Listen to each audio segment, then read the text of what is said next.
வணக்கம். மிகவும் ஒரு மகிழ்ச்சியான ஒரு மனநிலையில் இந்த பதிவை போடுறேன். இப்போ விராட் கோலி, ரோஹித் சர்மா ஓய்வுக்கு பிறகு பும்ராவும் விளையாடாத நிலையில் பர்மிங்காம் டெஸ்ட் கிரிக்கெட் போட்டியை இங்கிலாந்துக்கு எதிராக இந்தியா வென்று காமித்திருக்கிறதுங்க. இது எப்படி சாத்தியமாயிற்று? இந்த அசாத்திய வெற்றி?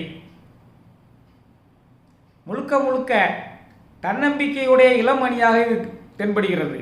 முதல் டெஸ்டிலேயே கிட்டத்தட்ட வெற்றி பெற வேண்டிய நிலையில் தான் இருந்தது. கிட்டத்தட்ட வெற்றி பெற்றே விடுவோம் என்ற மாதிரி நிலையில் இருந்தது. 5வது விக்கெட்டுக்கு பிறகு வந்த இருவர் ஆடி அந்த வெற்றியை நம்மளிடமிருந்து தட்டிப்பறித்து சென்றார்கள்.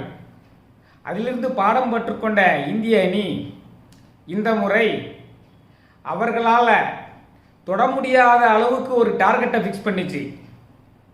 நேற்று 550 ரன் இருக்கும் பொழுதே டிக்ளேர் பண்ணியிருக்க வேண்டும் என்று எல்லோரும் நினைத்து கொண்டிருக்கக்கூடிய சமயத்தில் அதையும் தாண்டி 600 வரைக்கும் சென்றார்கள். ஏன்னா வெல்லவே முடியாத ஒரு டார்கெட்டை ஃபிக்ஸ் பண்ணணும். அது மனதளவில் அவங்களுடைய ஊக்கத்தை குறைக்கும். என்னதான் அடித்து ஆடினாலும் இந்த 608ங்கிறத சேஸ் பண்ண முடியாது அப்படிங்கிற மனநிலையை முதல்ல அவங்க தோற்றுவித்தாங்க.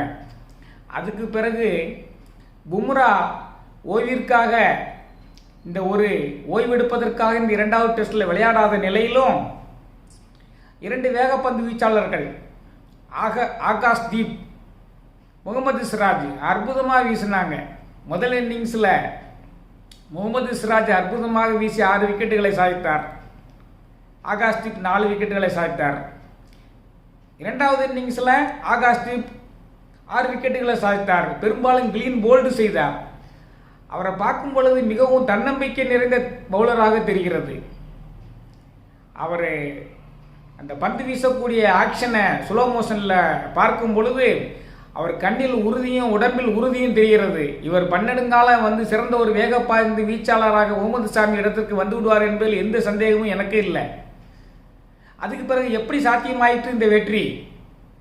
கிரிக்கெட் ரசிகர்களுக்காக வேண்டி எல்லோரும் தெரிந்திருந்தாலும் அதை நினைவூட்டு மகிழ்வது மிகவும் முக்கியமானது.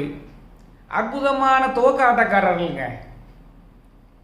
ஜெய்ஸ்வால், KL ராகுல் 2 பேரும் சில சமயம் 50 அடிச்சிடுறாங்க. அல்ல 2 பேரில் யாராவது ஒருத்தர் 50 அடிச்சிடுறாங்க. வலுவான தூக்கத்தை கொடுக்கறதுனால அடுத்து வரக்கூடிய 3வது 4வது வரிசை வீரர்கள் கருண் நாயர், சப்மன் கில் சொல்லவே வேண்டியதில்லை.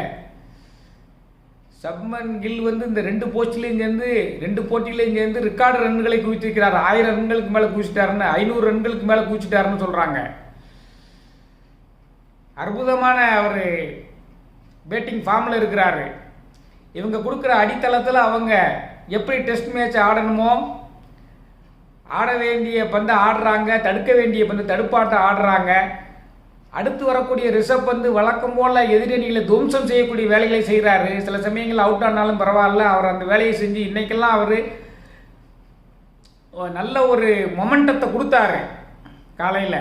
அதனால தான் நம்ம டிக்ளேர் பண்ணுறதுக்கு அவர் ஒருத்தர் தான் ஸ்ட்ரோக் பிளே ஆடினார், அட்டாக்கிங் ஷாட்ஸு ஃபுல்லாக ஆடினார். ஆக எல்லோரும் அவங்கவுங்க பணியை திறம்பட செய்கிறாங்க. Ravindra Jadeja, Washington Sundar all-rounders. ஆக இது அற்புதமான தன்னம்பிக்கை நிறைந்த அணியாக தென்படுகிறது. KL ராகுல் போன்ற அனுபவ வீரர்களை வைத்துக்கொண்டு இந்த சப்மன் கில் தன்னம்பிக்கை மிகுந்த ஒரு தலைவனாக காட்சியளிக்கிறார். இந்திய கிரிக்கெட்டினுடைய எதிர்காலத்திற்கு இது வலு சேர்க்கும் என்பதில் எந்த விதமான சந்தேகமும் இல்லை. அத்தனை பேர் முகத்திலும் பாசிட்டிவ் அப்ரோச் தென்படுகிறது. முதல் டெஸ்ட் மேட்ச் தோத்தாலும் பரவாயில்ல, அதுலேயும் பாசிட்டிவாக தான் இருந்தாங்க.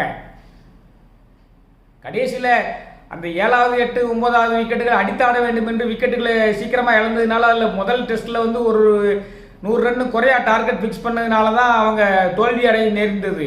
இந்த தடவை அதை சரி பண்ணணுங்கிறதுக்காக வேண்டி 608 ரன் டார்கெட்டை ஃபிக்ஸ் பண்ணி அனைத்து பவுலர்களும் சிறப்பாக பந்து வீசி அனைத்து பேட்ஸ்மேன்களும் சிறப்பாக விளையாடி இப்படி ஒரு பர்மிங்காமில் இந்தியா வெற்றி பெறவே இல்லை இந்த நிலையை மாற்றி அனைவரையும் மகிழ்ச்சி அடைய செய்திருக்கிறார்கள். விராட் கோலி, ரோஹித் சர்மா ஓய்வு பெற்றால் என்ன, இந்திய வம்சாவளியில் திறமை வாய்ந்த கிரிக்கெட்டர்கள், பேட்ஸ்மேன்களும் பவுலர்களும் வந்து கொண்டு இருப்பார்கள். இந்திய கிரிக்கெட் எதிர்காலம் பிரகாசமாக இருக்கிறது என்பதை இந்த பிரிமிங்ஹாம் டெஸ்ட் உணர்த்துகிறது என்று சொல்லி இந்த மகிழ்ச்சியை உங்களிடம் அனைவரிடம் பகிர்ந்து கொண்டு இந்த விளையாட்டு பிரிவில் என்னுடைய பதிவை நிறைவு செய்கிறேன். நன்றி, வணக்கம்.